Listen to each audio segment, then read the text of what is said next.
निद्रा भोजन भोग भय, ये नर पशु समान।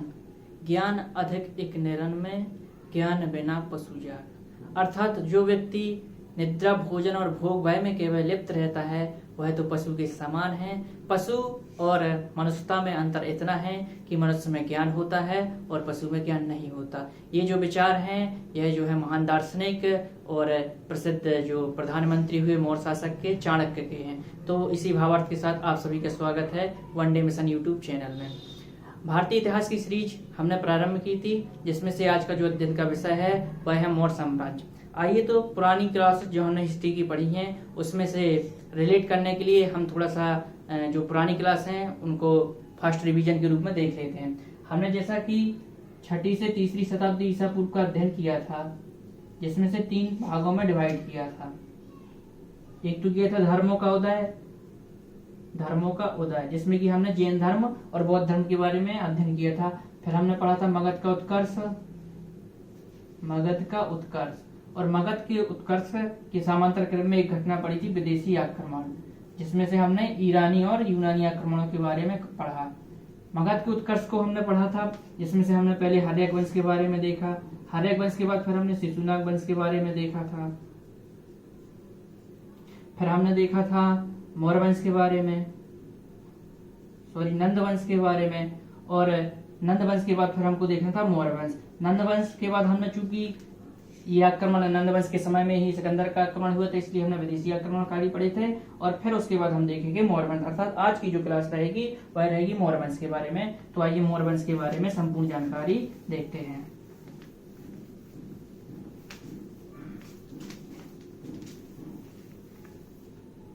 चलिए तो हेडिंग डालते हैं मौर्य वंश।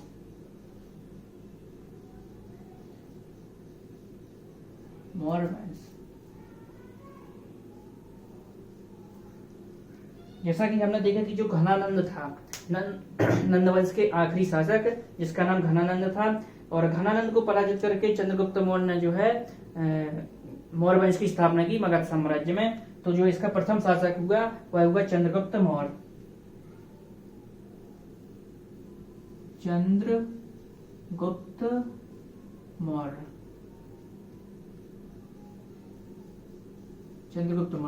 चंद्रगुप्त मौर्य का पहले संक्षिप्त जीवन परिचय देख लेते हैं। सर्वप्रथम जो है कि इनके जो पिता और माता का नाम जो है भारतीय इतिहास में मिलता नहीं है। माता का नाम मुरा नाम करके मिलता है, हालांकि वो उतना ऑथेंटिक सोर्स नहीं माना जाता है। ऐसा माना जाता है कि इनके पिता जो थे वो नंद घनानंद थे, उनकी सेना में एक सैनिक के पद पर कार्यरत थे। किसी युद्ध में उनकी मृत्यु हो जाती है और जो है ये और इनकी माता के साथ ये अलग दूसरे जगह चले जाते हैं, और गरीबी के कारण जो है कि इनको बार बार खरीदा बेचा जाता है। एक बहेलिये को इनको बेच दिया जाता है और बहेलिये से जो है चाणक्य के द्वारा इनको प्राप्त मतलब खरीदा जाता है। इसकी जानकारी हम जैसे कोई भी धारावाहिक देखते हैं तो उसमें हमको इनके जो जीवन परिचय के बारे में जानकारी मिलती है। तो जो अपना अध्ययन का विषय रहेगा वह नहीं है, इससे जो संबंधित जो कुछ तथ्य हैं उनके बारे में आइए हम देखते हैं। जैसे कि इनके जन्म के बारे में देख लेते हैं। सर्वप्रथम जो देख लेते हैं इनके बारे में, एक तो संस्थापक कहेंगे। संस्थापक जैसे हमने हर्यक और शिशुनाग वंश में देखा था कि प्रत्येक वंश का एक संस्थापक होता है, उसी प्रकार मगध वंश में जो है मौर्य साम्राज्य की नींव किसने डाली? चंद्रगुप्त मौर्य ने। इनके जन्म की बात कर लेते हैं। इनके जन्म की बात तो इनका जन्म जो है वो 345 ईसा पूर्व के आसपास हुआ था, और इनकी जो माता का नाम है वो मुरा मिलता है, मुरा। और एक व्यक्तित्व है जिनके बारे में बहुत आवश्यक है जो इनके गुरु और प्रधानमंत्री रहे, और उनका नाम मिलता है चाणक्य। चाणक्य जैसे विष्णुगुप्त भी बोला जाता है और कौटिल्य भी बोला जाता है। चाणक्य की एक पुस्तक का नाम है अर्थशास्त्र।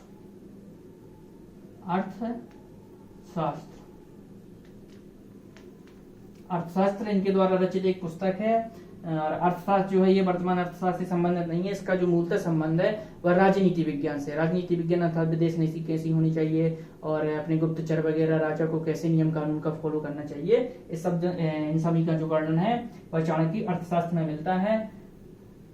अब बात करते हैं इनके राज्याभिषेक की। राज्याभिषेक इनका जो राज्याभिषेक हुआ था वह हुआ था 223 ईसा पूर्व। 223 ईसा पूर्व हमने देखा था कि 323 ईसा पूर्व हमने देखा था कि इसी समय जो है सिकंदर का आक्रमण होता है और फिर कालांतर में घनानंद को पराजित करके और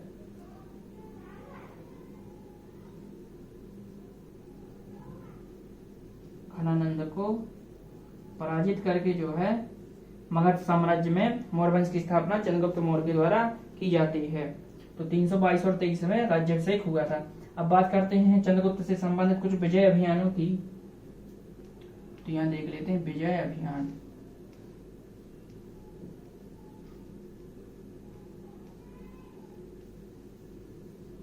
विजय अभियान में हम देखेंगे कि ने जो है कौन कौन से शासक थे जिनको पराजित किया, उससे संबंधित कुछ महत्वपूर्ण बिंदु हैं जिनके बारे में देखना है। एक तो बात करते हैं पहला, एक तो हमने पढ़ा अभी मगध के बारे में कि मगध में इन्होंने विजय की और किसको हराया, घनानंद को। मगध में घनानंद को हराया, घनानंद को इन्होंने पराजित किया। और एक दूसरा हम देखेंगे सिंध और पंजाब। सिंध व पंजाब जो आधुनिक पंजाब और सिंध इलाका है वहां पर यह अवस्थित था। और उस समय यहाँ के जो शासक थे वह थे फिलिप को पराजित किया इन्होंने। और बात करते हैं फिर एक और हमको प्रांत का नाम मिलता है जिसका नाम था सौराष्ट्र। ये आधुनिक गुजरात के समय था और इन्होंने विजित करके यहाँ के प्रांतपति किसको बनाया, प्रांतपति यहाँ पर बनाया पुष्यगुप्त को जो है सौराष्ट्र का इन्होंने प्रांतपति बनाया। और इसकी जानकारी हमें कहां पर मिलती है, तो इसकी जानकारी जो है जूनागढ़ अभिलेख में मिलती है। जूनागढ़ अभिलेख ये रुद्रदामन का है, हम वो बाद में देखेंगे। यहाँ का प्रांतपति किसे नियुक्त किया, पुष्यगुप्त को इन्होंने प्रांतपति नियुक्त किया, जो जानकारी जूनागढ़ अभिलेख में मिलती है। और इसमें यह जानकारी मिलती है कि जो सुदर्शन झील है, तो सुदर्शन झील का जो निर्माण किसने करवाया, सुदर्शन झील का निर्माण पुष्यगुप्त ने करवाया। अर्थात पुष्यगुप्त किसका प्रांतपति था, चंद्रगुप्त मौर्य का। तो हम यह कह सकते हैं कि चंद्रगुप्त मौर्य ने सौराष्ट्र में जो है सुदर्शन झील का निर्माण करवाया। तो आइए अब इससे संबंधित कुछ हम कथन देख लेते हैं। कथन इनके जो जीवन परिचय में हमने पढ़ा था उसमें से एक पॉइंट और जोड़ लेते हैं कि एक दूसरा नाम मिलता है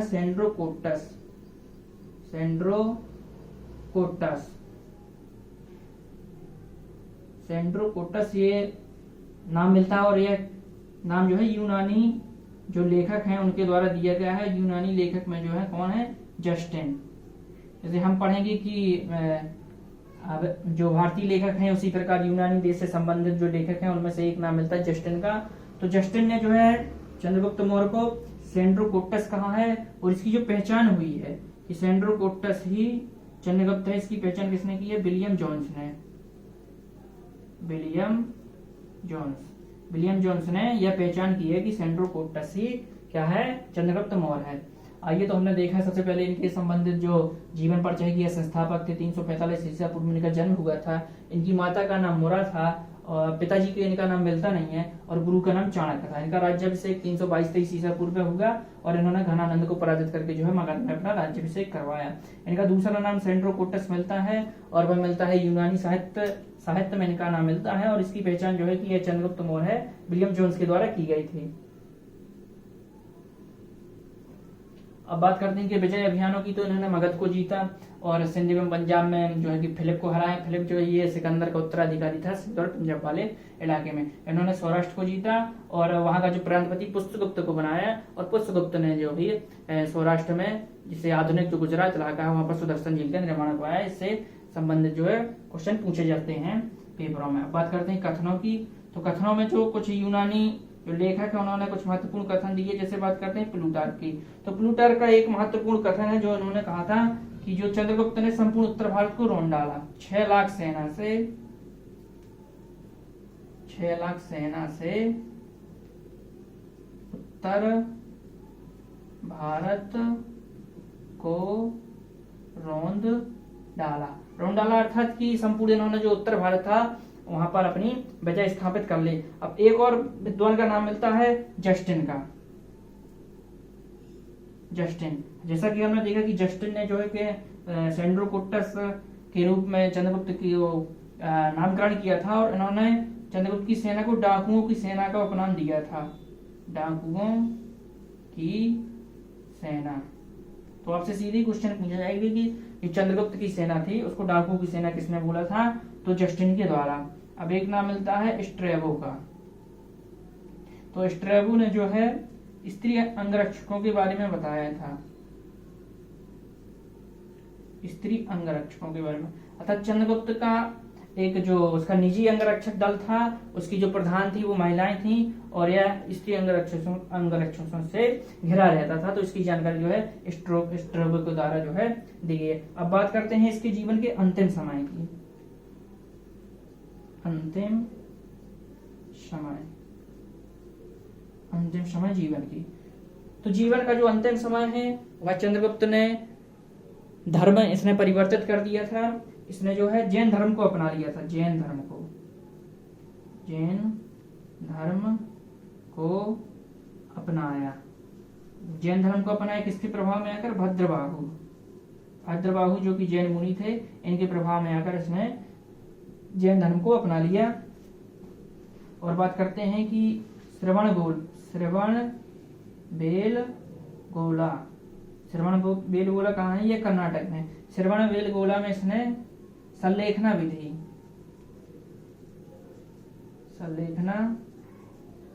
विधि से जीवन का त्याग।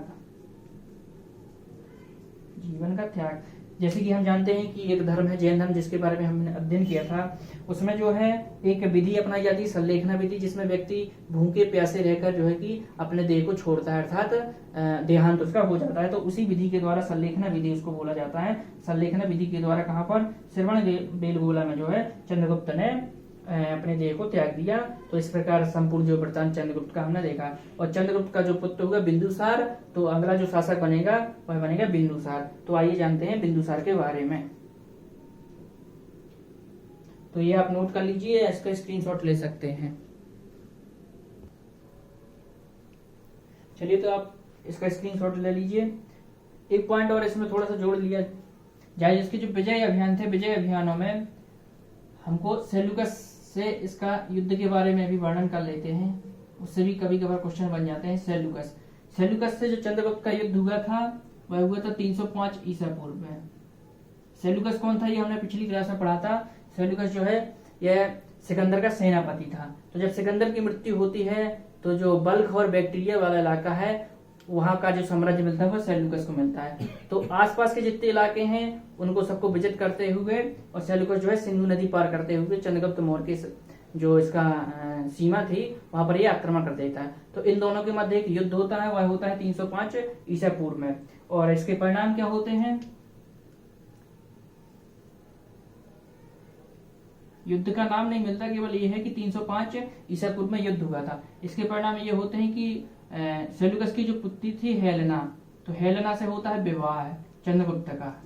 हेलेना से विवाह चंद्रगुप्त का होता है। और चंद्रगुप्त को 4 प्रांत मिलते हैं, काबुल, कांधार, बलूचिस्तान और मकरान। ये जो है 4 इलाके मिलते हैं सेल्यूकस के द्वारा चंद्रगुप्त को दिए जाते हैं। अब बात करते हैं एक दार्शनिक की, तो मेगस्थनीज भी दार्शनिक के रूप में जो है प्राप्त होता है, राजदूत के रूप में। यह कहाँ आता है? चंद्रगुप्त मौर्य के दरबार में। और इसके द्वारा यहाँ पर इंडिका नामक पुस्तक लिखी जाती है। तो ये भी बहुत महत्वपूर्ण फैक्ट है कि इंडिका द्वारा पुस्तक किसके द्वारा लिखी गई? मेगस्थनीज के। और मेगस्थनीज कौन था? मेगस्थनीज था सेल्यूकस निकेटर का राजदूत। और सेल्यूकस कौन था? सेल्यूकस था सिकंदर का सेनापति। और सिकंदर कौन था? सिकंदर एक विदेशी आक्रमणकारी था जो चंद्रगुप्त मौर्य के जो जिसको पराजित करता है घनानंद, उसके शासनकाल में यह आक्रमण करता है। तो ये चंद्रगुप्त से संबंधित महत्वपूर्ण तथ्य हैं। अब हम देखेंगे बिंदुसार के बारे में। चलिए, तो आप जानते हैं बिंदुसार के बारे में।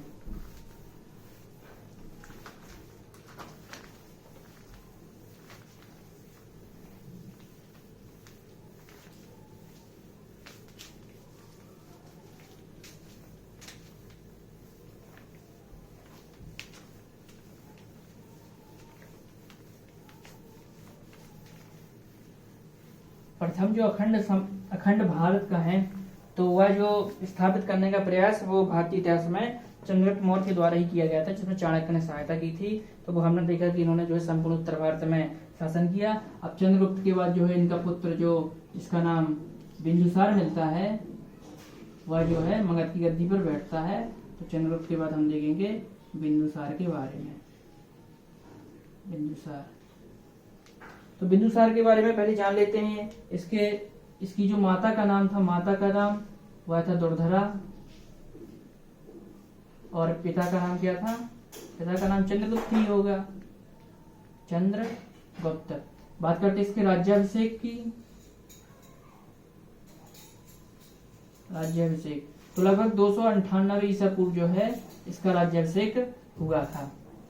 अब इसके कुछ उपनाम भी मिलते हैं, या अन्य नाम की बात कर लें। अन्य नाम इसके 3 अन्य नाम मिलते हैं। एक तो इसका अमित्रघात नाम मिलता है, अमित्रघात। एक इसका नाम मिलता है सिंहसेन, अमित्रघात, सिंहसेन। और एक और इसका अन्य नाम मिलता है भद्रसार। अब बात कर कि इनका उल्लेख कहाँ है, तो जो भद्रसार का उल्लेख है वह वायु पुराण में है। वायु पुराण में भद्रसार का उल्लेख है, और जैन ग्रंथों में इसको सिंहसेन बोला गया है। जैन ग्रंथों में सिंहसेन बोला गया है। और अमित्रघात जो है वो यूनानियों के द्वारा इसको कहा गया है। और यूनानियों में कौन है? साथ फ्लीट का नाम है। फ्लीट के द्वारा जो है, जो यूनानी एक लेखक है, जिसके द्वारा इसको अमित्रघात के नाम से या उपनाम से जाना गया है। तो बात करते हैं अब इसके विदेशी संबंधों के बारे में। विजय से संबंधित कोई महत्वपूर्ण इसकी उपलब्धि रही नहीं है। जो चंद्रगुप्त मौर्य के द्वारा जो स्थापित राज्य था उसी को उसने अक्षुण्ण में बनाए रखा, अर्थात इसके समय में कोई ऐसा आक्रमण नहीं हुआ कि इसको अपना क्षेत्र गंवाना पड़ा। और इसने बहुत बड़ा ऐसे कोई सैनिक अभियान नहीं किया कि बहुत बड़ा इलाका इसने अपने साम्राज्य में मिला लिया। तो जो इसका राज्य था इसने वही राज्य अपना स्थायी रखा। तो इसके जो विदेशी संबंध है वो 2 शासकों से मिलते हैं, एक तो सीरिया से और एक मिस्र से। सीरिया और मिस्र से इसके संबंधों के बारे में जानकारी मिलती है। तो सीरिया के शासक का नाम मिलता है एंटियोकस। एंटियोकस से इनके जो राजदूत का आदान प्रदान हुआ था डाईमेकस।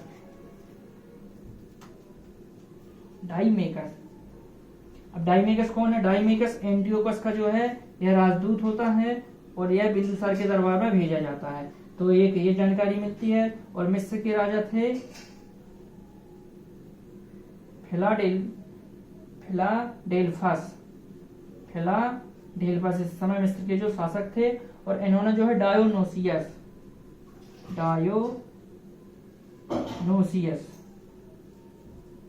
डायोनोसियस नामक राजदूत जो है बिंदुसार के दरबार में भेजा था। तो ये देखिए कि सीरिया के जो शासक थे उनका नाम था एंटियोकस, और एंटियोकस ने किसको भेजा? डाईमेकस को। और मिस्र के जो राजा थे फिलाडेल्फस, उन्होंने किसको भेजा? डायोनोसियस को। तो इनके बारे में ये 2 महत्वपूर्ण संबंधों के बारे में जानकारी मिलती है। अब बात करते हैं इनके संबंध जो तक्षशिला है। तक्षशिला में होते हैं विद्रोह। तक्षशिला में विद्रोह होता है। तो इनके द्वारा जो इनका पुत्र है सुसीम, तो सुसीम को जो है कि विद्रोह दबाने के लिए भेजा जाता है, परंतु सुसीम उसमें सफल नहीं हो पाता है, असफल रहता है। फिर सुसीम के बाद भेजा जाता है अशोक को, और अशोक हो जाता है सफल। और अशोक कहाँ का राज्यपाल रहता है? राज्यपाल जो है इनके समय अवंती का राज्यपाल रहता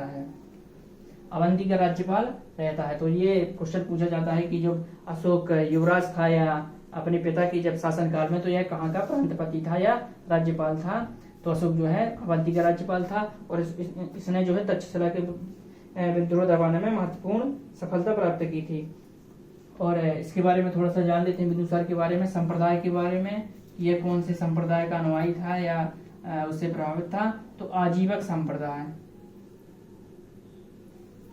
आजीवक संप्रदाय का यह अनुयायी था। चलिए तो एक बार रिवीजन कर लेते हैं। इनकी माता का नाम द्रौपदा मिलता है, पिता चंद्रगुप्त, और इनका राज्याभिषेक जो है 298 ईसा पूर्व में। इनके अन्य नाम जो है अमित्रघात, सिंह और भद्रसार मिलते हैं। वायु पुराण में भद्रसार और जैन ग्रंथों में सिंह। और बात करते हैं यूनानियों की, तो यूनानियों के द्वारा इनको अमित्रघात कहा गया। अमित्रघात का जो शब्दार्थ होता है वह होता है शत्रुओं का विनाशक। तो ये नाम मिलते हैं। इनके विदेशी संबंध दो शासकों से मिलते हैं। सीरिया के राजा जो एंटियोकस थे तो उन्होंने डाइमेकस को भेजा, और मिस्र के राजा जो फिलाडेल्फस थे उन्होंने डायोनिसियस को भेजा। ये दोनों जो है राजदूत थे। बात करते हैं इनके समय में तक्षशिला में 2 विद्रोह हुए थे, और इनका जो संबंध है वह आजीवक संप्रदाय से था।